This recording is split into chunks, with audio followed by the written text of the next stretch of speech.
Don't worry, we're always working in new music, don't worry. I'm glad to hear that. Stay where you are, Ben. There's plenty more to chat about, and we'll do it after we have a track from Biffy Clyro. This is Many of Horror on BBC Radio Wales. You sit zone in the south of Lebanon. So I think he is very happy with the way things are going. But in the White House, I think a rather different reaction to that. Yeah, and just finally then, I mean, understandably, I think a lot of people are very worried about this and the impact that it's having around the world already, and we're seeing it, you know, in the pockets of British people and our listeners here. How do we see this, or how do you see this playing out?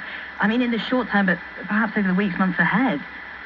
Well, a huge amount, Katie, depends on how long this conflict goes on for. If it comes to an end, you know, before the end of the month, you know, of course there will be a big spike, a big bump, and there will be some short-term damage, but it won't necessarily have long-term damage in the way that, you know, COVID, for instance, did.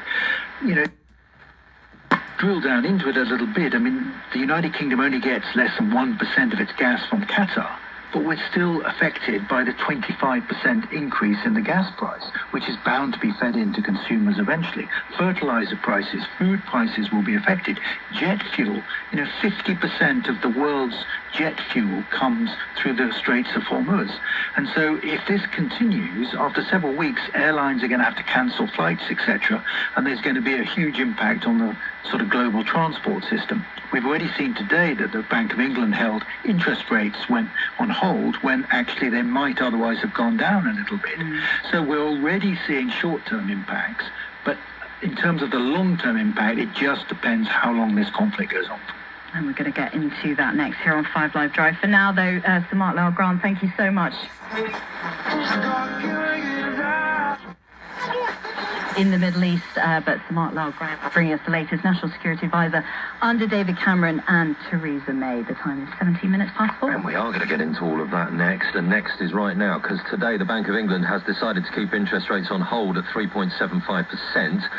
There were hopes, weren't there, feels a lifetime ago now, of a possible cut, which were then dampened, of course, by events in the Middle East.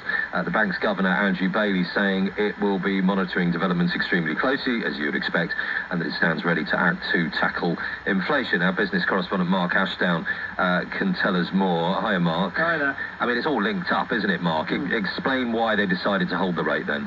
Well, yeah, I mean, you just touched on it there. Consider this. A few weeks ago, the debate in economic circles was how soon the Bank of England would cut interest rates. Would it be once, twice? Would it be this month? Would it be next month? Now, City Trade is betting on the exact opposite. How many rate rises should they pencil in for this year? 1, likely 2, possibly even 3 now, not entirely out of the question. It's a remarkable reversal of fortunes, really, and encapsulates the profound impact on the UK economy of this conflict.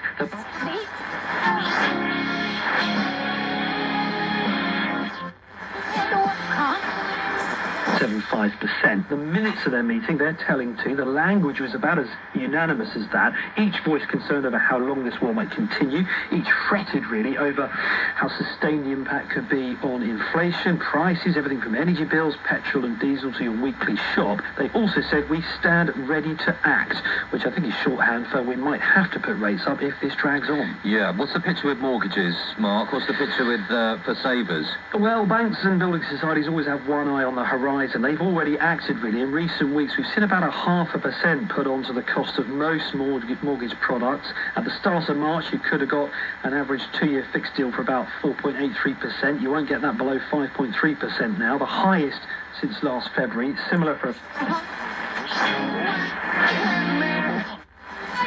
cuts. This hugely competitive market would see aggressive price cutting, but that's gone into reverse as well now. Even savers, I should note as well. Normally you would see saving rates go up. They aren't seeing quite the generous deals they had from a year ago either, so no real winners here, I'm afraid. No, and I suppose, you know, as Mark Ashdown was saying there, it begins to That's be... me. Sorry. Yeah, that's you. Well, you were just saying it, Mark. To be frank, you were just saying it. Mark Lyle Grant. So Mark Lyle Grant. Too many Marks on the programme. Can we make sure we don't have another Mark coming up next? It's very confusing. As he was saying, you know, the fact that what can happen in a gas field in Qatar can then have a direct impact on an electricity bill, a shopping bill, you know, coming to you soon, right? And I suppose the bank are looking at that and thinking the inflationary pressure that brings. It is the key to success, is loving what you're doing. And not take yourself too seriously. You know, take the music very seriously, but don't take yourself too seriously, or else you'll fail quite quickly in this game, because it's easy to you have to laugh yourself a little bit, because the whole thing's a bit obtuse and a bit crazy. So don't get too wrapped up in it. Yeah, don't get too wrapped up and start believing your own hype. Just keep working and try and be better than you were yesterday. And I guess it's good to have good people around you to remind you of that as well, because it is easy to get wrapped up into it at the height of it all, isn't it? Yeah, I've seen it happen to way too many people. Where they're surrounded with yes men and they believe the hype, and before you know it, they've lost their minds and they're not talking to their mums anymore. So no, you have to keep your feet in the ground. I think it helps that we live in the west coast of Scotland, where you're not allowed to be famous at all. You're not allowed to be successful. It's frowned upon, and if you start acting the big, as we see here, you get pulled down, straight back down to earth with a bump. I love that. That's exactly what we all need. I love it. Yeah. And you're from quite a musical family as well, aren't you? This was always your destiny, right? I think so. I mean, for as long as I can remember, I was surrounded with guitars, and my dad always had at least 5 or 6 guitars. He's a bit of a collector, and he played a lot as a kid. So we'll get back into I am now scanning. If we can find you I'm another sure mark. I've done something like that for a while. We're going to get the Israeli perspective after 5 o'clock live on the programme with the co-editor of Middle East 24, who's also a former Israeli intelligence official. So we'll get the perspective of Dan Pfefferman after 5 o'clock on the programme. Yeah, and still to come as well, the COVID-19 inquiry published its latest report, finding parts of the NHS were so overwhelmed during the pandemic, came close to collapse, which I think is probably not a huge surprise to most of us who lived through it. But we're going to get into all of that after 4:30. And as we were mentioning in the news, the longest coastal walking route in the world has been opened by King Charles today. It stretches around the entire coast of England. We'll bring you more on that. Lorna Sheriff's going to join us, who is the National Trail Officer for the South West Coast Path, so she'll be very excited. A5058, okay, for the best bit of coastline. We'll extend it beyond England. Yeah. Let's go for the whole of the UK, for obvious reasons. And why? So the bit of coast that means something special to you. So it could have been you went there as kids, you still go there now, somewhere you go on holiday every year. Maybe you proposed to your other half there. Maybe it's just where you walk the dog every day. But explain why the particular bit of coast that you hopefully now have in your head the moment we started talking about this, explain why it's great and why it means something to you. You got one to get us Yeah, started? do you know what? As soon as you said it, it took me so nostalgically back to childhood holidays in Cornwall. Yeah. Trebarwith Strand, have you ever been there? Don't think I have. Amazing beach where it's so narrow, the entrance, that when the tide starts coming in, you have to scramble up the rocks to get out. And there is a stunning pub on the headland just above, and I can't remember the name of it, but above the beach. And we spend all day on the beach, surfing away, and then go up to the pub and have a little meal up there. A good pub by the coast is a winning That is combination the one. in anybody's book. What about you? I mean, you convinced me earlier you did propose to your wife on the coast. And I know, but I didn't. Complete life, yeah. I would say, of late, and I've mentioned this a few times, North Wales, the Llyn Peninsula. Oh, yeah. Which is just amazing. When you go out there, and it was sort of new to me. Getting a Welsh ring to it, and then lo and behold, it actually was a place in Cairo. But no, it's actually rather disappointingly. We basically spooned the idea of a Cliff Richard biro pen, which would be a Cliffy biro. We were kind of bored in class one day in school, and we were called Schoolfish, which wasn't the best name. Maybe better than Biffy Clyro. And Simon was sitting imagining a piece of Cliff Richard merch. It didn't even exist, which would be a Cliffy biro. And then we just changed that to a Biffy Clyro, and it stuck. Yeah, but we've made up many different stories over the years. If this interview had been a bit later in the day, I might have made up one there. But is that the real one now, what you just told me? That's what I need to know. That's the truth. That's the truth and nothing but the truth. Okay, well, I'm really looking forward to seeing you guys in the summer, Ben. Thank you so much for giving us your time. It's been an absolute pleasure chatting to you. Absolute pleasure. And please, if you're coming, get down early to see English teacher and humour, both amazing bands that support this. Thank you very much. Have a wonderful afternoon. And yes, we can't wait to welcome you to Cardiff on the 30th of July. And tickets are available now. Open the door to a collection of true crime podcasts. News is coming in of a kidnapping in the Shropshire village of Highley. Police have found a ransom demand. And secrets lie uncomfortably close to home. To my wife, I would say to her, just make sure that you lock the doors at night. Stories where the next danger could be just up your street. Where did he go? Like, where on earth could he have gone? Crime Next Door. Listen on BBC Sounds.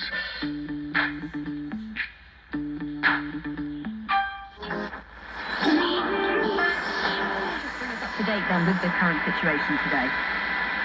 Yeah, this is a massive expansion of the vaccination plan, and we saw it in terms of the queues, because during the morning the queues had dwindled a bit, but then at lunchtime the government said far more people were going to be eligible to get these jabs against meningitis B, and the queues became huge again, snaking around the block, so much so that just before 3 o'clock they had to start turning people away. They got 2,000 vaccines available today, but they said they just wouldn't get through so many people before the centre shuts at 5 o'clock. It's actually the sports centre which has become a makeshift clinic for all these people coming forward for vaccinations, and now we know that some school pupils will be able to get some of the students at a second university in Canterbury, Canterbury Christchurch, will be eligible, and a lot of people who went to that club over a 10-day period. So that is going to be thousands more people. So it's going to be quite a logistical operation over the next few days for those who want the jab.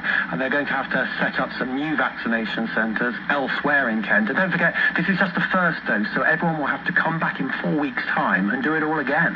And does it feel, from having been there, Simon, and talking to people, being on the ground, that this expansion is escalating fears, or is it reducing them? Is it sort of calming people's sense that they know that this is available? Yeah, I get a sense that people are feeling reassured by this, because initially, yesterday, they were saying the only people who could get vaccinations were 5,000 students who actually lived in halls of residence on the campus. We had lots of people saying, actually, well, I'm a student at the university, but I live out in a house but not on the campus. And you had people at Christchurch University saying, we've had a confirmed case here, why are we not being offered the vaccine? And then you had a lot of parents saying, look, there have been cases in 4 schools confirmed in the 6th form, surely we should be vaccinating pupils. So I think it is welcomed by many people that they will get a chance. And of course, it's up to people whether they want to do that. Many people have already taken up the offer of antibiotics, but we're told also, because there's been really a run on people trying to get vaccines privately, that the government is also going to make 20,000 vaccines available for the private sector, so more people who want to pay, who don't qualify under this programme in Canterbury, can do that. And you said people were being turned away by the afternoon today. Is there a sense over the next couple of days that we're going to see those same numbers? Are the provisions in place going to be able to cope with them? Yeah, I certainly think that's what we're expecting, because actually the NHS have said today that although they'll open at 9 o'clock tomorrow and remain open till 5, they're saying actually you've got to be in the queue by 2 p.m. if you want to be seen. And there will be demand, because I was actually at the sports hall at 6:30 this morning, and the first person arrived at 6:30, even though it didn't open until 9. So I think you might get a bit of a rush on tomorrow, particularly those who turned up late this afternoon and were unable to get a vaccine. We're likely to see centres elsewhere which may relieve the stress a bit on Canterbury, but certainly for the NHS, they're just working over the finer details of where they are going to be. But bringing in the staff, getting the vaccines, that is going to be a big operation over the coming days. Well, Simon, get some sleep then. You'll be up early. Back in the queue tomorrow. On 5 Live tomorrow morning. Absolutely. Simon Jones, he doesn't sleep at the university for us, our reporter in that situation, just continuing in Canterbury, in that Kent area. So expansion of the provisions for these meningitis outbreak cases.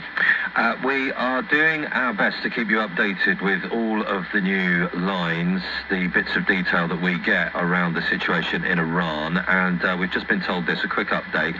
A spokesperson from Downing Street has said that the Prime Minister has spoken with the Emir of Qatar, His Highness Sheikh Tamim bin Hamad bin Khalifa Al Thani, this afternoon. They said the Prime Minister began by condemning the Iranian strikes on Qatari energy facilities overnight. He said that such reckless attacks on critical infrastructure risk pushing the region further into crisis and worsening the severe economic impacts being felt globally, including in the UK. Went to say the UK will continue to stand with Qatar and all our allies in the Gulf by providing defensive support to UK partners in the region. So that's a little bit of a readout from a conversation that the Prime Minister had with the Emir of Qatar this afternoon. It's 4:31, let's get the news headlines. The voice of the UK. This is BBC Radio 5 Live. EU leaders are meeting in Brussels to discuss... 5. I'm back with more for you after the news at 5. BBC Radio Wales.